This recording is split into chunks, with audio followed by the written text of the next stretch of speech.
سلامونه احترامات به ومنئ په دې هیله چې تاسې ټول به ښه یئ. ګوره ډېر ملګري ماته میسجونه کوي او د عمان نه د اروپا د ویزو په اړه پوښتنه کوي. نو ما غوښتل چې نن په دې ویډیو کې تاسو ته لنډ شان معلومات درکړم چې د عمان نه څنګه کولی شئ چې اروپا ته لاړ شئ. دلته ډېر زیات خلک داسې دي چې هغوی دلته مثلا د دې ځایونو نه تللي دي او لا هم روان دي او دلته ټریول ایجنسۍ بیخي ډېرې دي چې هغه په ځانګړې توګه په همدې برخه کې کار کوي.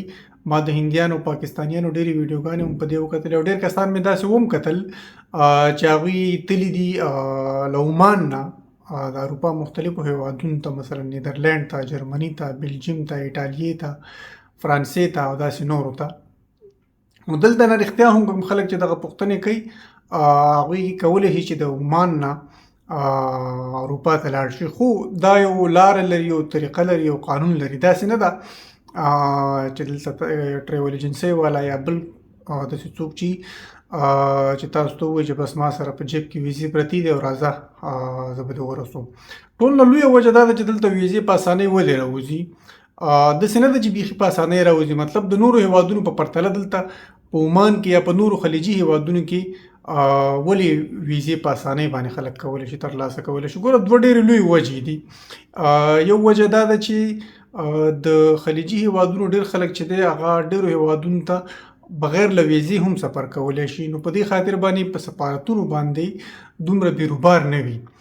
دویمه وجه دا ده چې دلته د نورو هیوادونو په حساب باندې چې مطلب افغانستان دی، پاکستان دی، هندوستان دی، بنګلادیش دی، ایران دی، د هغې په حساب باندې دلته د ویزو دغه کم دی. مطلب ډېر خلک هلته چې څومره خلک سفارتونو ته د ویزو لپاره ورځي، دلته دومره ډېر خلک نه ورځي، ځکه چې دغسې هیوادونه دلته خلک ټول خو نشي راتللی، خو چې کوم خلک راغلي دي په هغې کې ډېر کم خلک داسې دي چې هغوی د اروپا یا د نورو مختلفو هیوادونو د ویزو لپاره سفارتونو ته ورځي او ویزو ته اپلای کوي.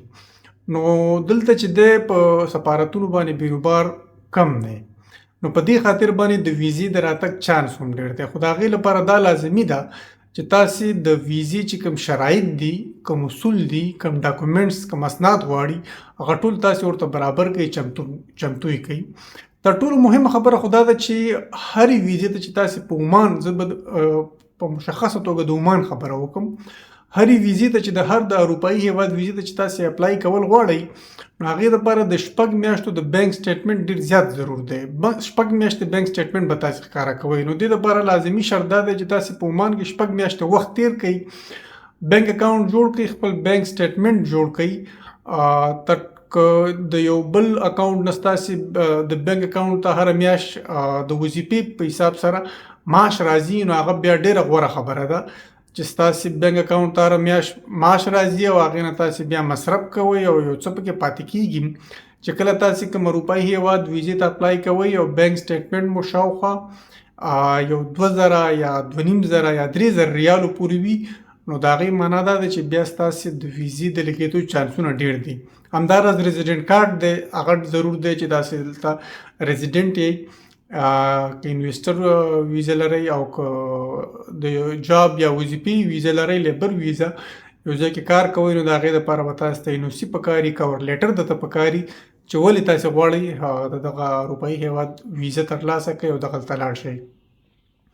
همداراز نور کوم ډاکومنټس چې دي هغه به تاسې برابروئ، خو دغه شیان پکې ټول نه زیات لازمي دي چې دغه بینک سټیټمنټ جوړ کړئ د 6 میاشتو لپاره، ریزیډنټ کارت ولرئ د عمان، د وظیفې ځای نه یا که خپله تاسې کمپني لرئ د هغې نه یو کور لیټر ورته جوړ کړئ، او انشورنس ورته ولرئ. انشورنس لازمي دی د هغې دپاره، هغه هم باید ولرئ. خپل یو پلان ولرئ چې مطلب کوم ټریپ دی تاسې ځئ هلته، څو ورځو لپاره ځئ او په دې څو ورځو کې به څومره ځایونه ګورئ، څومره به مصرف کوئ، هغه پیسې تاسې سره چې څومره مثلا تاسې ځئ په دغه ټریپ کې د 10 ورځو په سفر باندې تاسې ویزې ته اپلای وکړئ چې د 10 ورځو لپاره ځم، نو د هغې دپاره باید چې څومره مصرف راځي او احتمال تاسو ښودلی وي، د هغې په 2 دومره ستاسې په بینک اکاونټ کې پرتې وي. همداراز ټیکټ ضرور دی ستاسې دپاره چې تاسې ټیکټ اخیستی وي، ډمي ټیکټ هم تاسې اخیستلی شئ، داسې ټیکټ هم اخیستی وي د تګ راتګ دواړو، چې هغه بیرته کینسل کېدی هم شي. او د دې ترڅنګ چې دی هلته مثلا که تاسې چېرته ځئ نو د هوټل بوکینګ هم لازمي دی چې هغه هم درسره وي.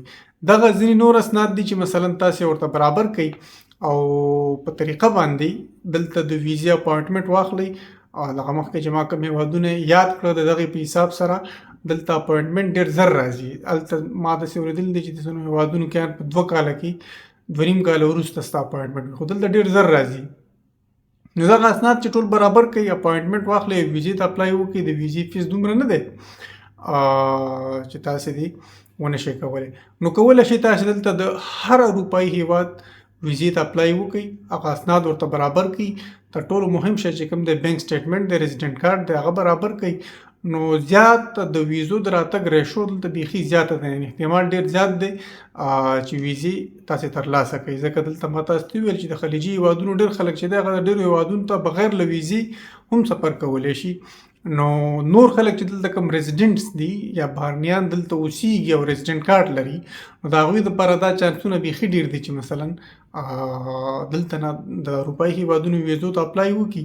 ځکه په اروپا کې 30 هېوادونه دي چې شنګن برخه کې راځي او شنګن ویزه ورته تاسې اخیستلی شئ که نه. د هغې دپاره دغه شرط لازمي دی چې مثلا 6 میاشتې بینک سټیټمنټ او ریزیډنټ کارت دا ډېر زیات ضرور شیان دي. نور شیان تاسې خو به برابرولی شئ. هیله ده دا ویډیو تاسو دپاره ګټور وي، څه معلومات مو ترلاسه کړي وي. آینده کې به انشاءالله زه کوشش وکړم چې د هر هېواد په اړه باندې هغه ډاکومنټ یو لیست درته بیا برابر کړم چې د کوم هېواد لپاره کوم ډاکومنټس ضرور دي. دغه چې کوم عمومي معیار دا خو ټولو لپاره دي، خو چې هر هېواد لپاره په کومه طریقه باندې کوم څومره ډاکومنټ څنګه پکار دي او د ویزې فیس څه دی. تاسې کولی شئ دلته په کوم ټریول ایجنټ باندې یا ټریول ایجنسۍ باندې مو کوئ او په خپله یې مو کوئ. ډېره مننه. کور مو ودان.